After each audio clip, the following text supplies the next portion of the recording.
In this video, we'll determine whether PF3, that's phosphorus trifluoride, is polar or nonpolar. So we have a Lewis structure here, and the first thing, let's look at the bonds between the phosphorus atoms and the fluorine atoms. We want to check and see if there's a difference in electronegativity. So here's phosphorus, it's 2.19, so phosphorus is 2.19, fluorine is 3.98. There's a big difference in electronegativity.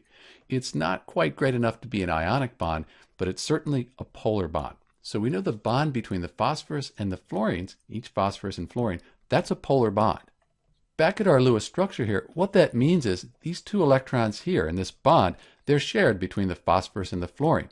But because it's a polar bond, they're not shared equally. The electrons will spend more time around the phosphorus for each one of these atoms here.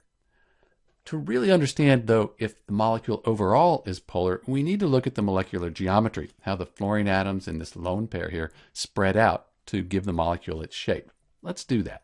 So the purple, that's our central phosphorus atom. We're going to add 3 fluorine atoms. 1, 2, they're spreading out to be as far away as they can from each other. 3, we have this planar molecular geometry, but don't forget that lone pair. We need to add the lone pair in. So we add our lone pair. It occupies space and it pushes those fluorine atoms down. So now this molecule isn't symmetrical. That means it's going to be polar. Let's go back and look at our Lewis structure. So because these bonds between the fluorines are polar, very polar, and we do not have a symmetrical molecule, the entire molecule, PF3, is polar. This is Dr. B answering the question whether PF3, phosphorus trifluoride, is polar or nonpolar. The bonds are polar and the entire molecule is polar. Thanks for watching.